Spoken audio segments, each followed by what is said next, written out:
I pulled the mask over my face and crept up the stairs, my excitement mounting with each creaky step.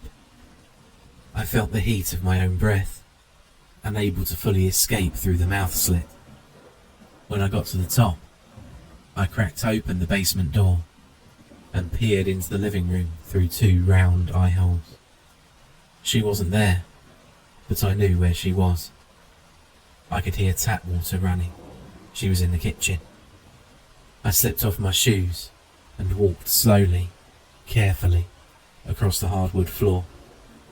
The rush of running water grew louder, and then I heard the sound of someone talking. Did she have visitors? I took a few more quiet steps. No. She was listening to a podcast over the speakers. I stuck my head around the corner, and there she was at the sink, her back towards me, her long brunette hair pulled up into a bun. I took a deep breath. It was hot in there, under that heavy mask, but I couldn't take it off. Not until it was done. It was tight. I moved quickly until I was right behind her. I reached out and grabbed her shoulder. She snapped her head around, and as she got a look at me, I smiled behind the mask to see her eyes go wide in fear. I was prepared to end it there, but she screamed and hit me below the belt. Oof. As I was hunching over, she gave me a shove, and I crashed into the island behind me. I slumped to the ground in agony, and looked in real fear as she twirled around, grabbed a knife from the sink, and raised it up. "Hold on," I groaned, pulling my mask off. "It's me." When she saw me, she froze, the giant knife still there, up in the air. I could tell my wife wasn't very impressed. "What the hell are you doing?" she asked. "Where the hell did you get that creepy mask?" I coughed, still holding my hand up in the air in a plea for mercy. "Down in the basement. I think it was Dad's," I said. "I was just trying to give you a little scare. For fun." "Jesus, Bill," said Debbie. "I was ready to stab you. And honestly, I'm still not quite decided on that. There's not a jury in America that would convict me, not after they saw that creepy mask." "Put the knife down, honey," I said. She threw the knife back into the sink and bent down. I was still crumpled in pain on the floor. "Let me see that," she said, picking up the mask and then examining it. I guessed it was made of stone. It was perfectly round, with 2 round eye holes at levels just different enough to cause a sense of unease. There was, as mentioned, a slit for a mouth. A row of sharp teeth was etched above and below the mouth, and then another row on top of those. "It's heavy," said Debbie, "and looks ancient. Do you think your father found this on one of his exhibitions?" "Yeah," I said, starting to recover a little. "It was in a stash box down in the basement, along with a knife that looks like it's made of bone. I was going to bring the knife up with me, but now I'm glad I didn't." "We should get it assessed," said Debbie, running her fingers over the mask. "Could be worth something." "I'm sure it is," I said, getting to my feet on wobbly legs.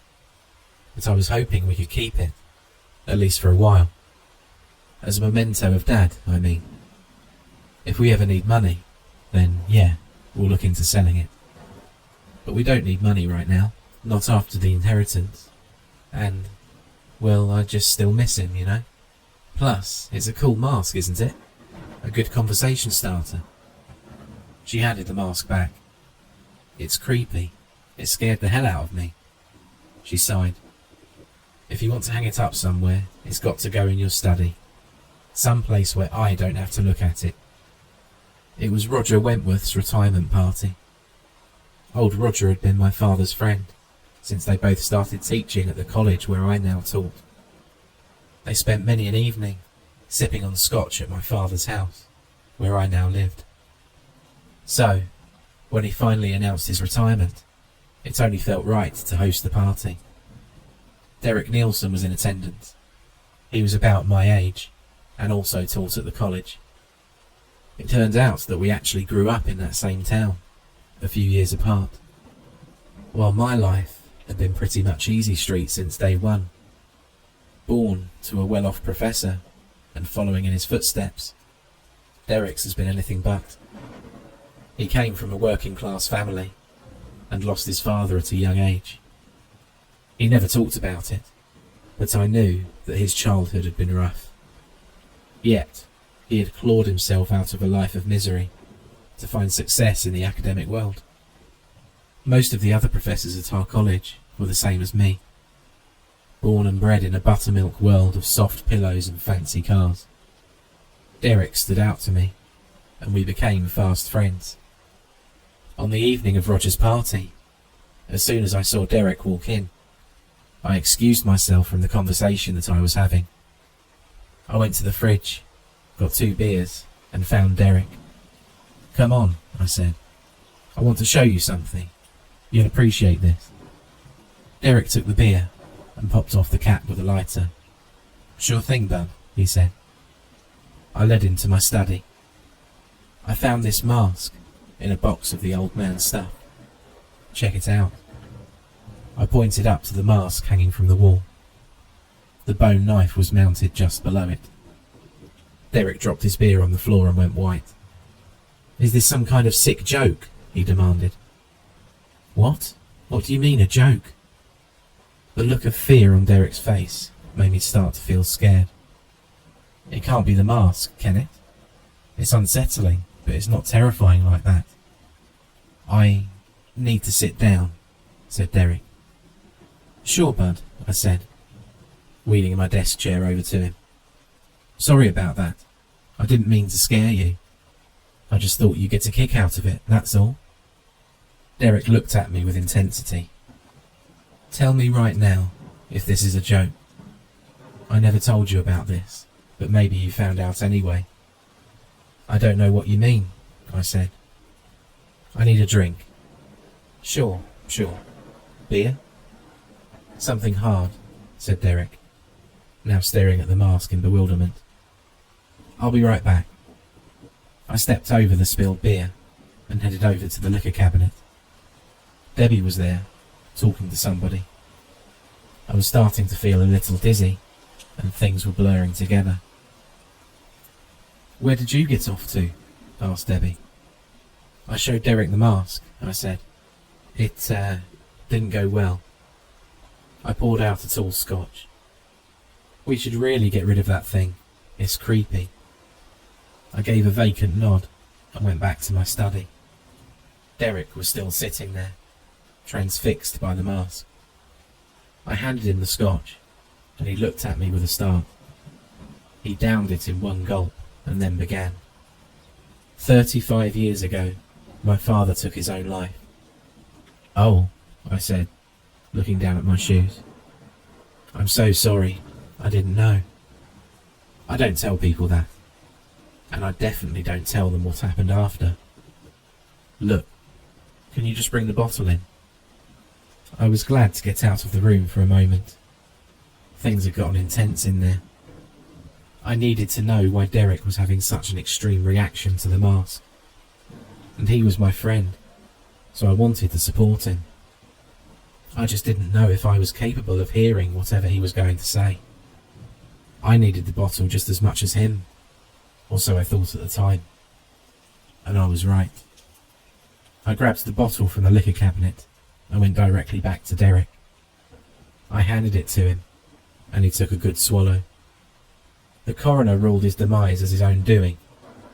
"Open and shut," he said. "No need to waste money on an autopsy." But my mother had different ideas. "Do you know where my mother is now, Bill?" "No," I said. "She's in the place where they pad the rooms and scribble in colouring books all day." I took a drink and passed the bottle back.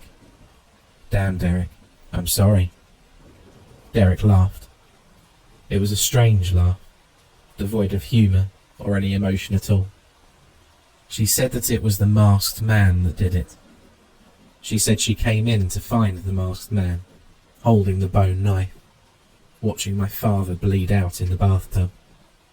She passed out, and he was gone when she woke up. I looked at Derek in shock. "What are you saying here?" Derek took 2 swallows from the bottle. "I'm saying I've seen that mask before. My mother's drawn it 1,000 times. The round face, the round eyes, the double teeth. That knife too, the bone knife." I heard the words he was saying, but I couldn't process them. "Now you're the one screwing with me," I said at last. "I've got to admit, for a minute there, you had me. Now come on and pass that bottle over." "I'm calling the police," said Derek. Then he did. I remember when my parents had the basement redone. I was 10 years old. It was an old house, so the foundation used to be set on boulders with a dirt floor.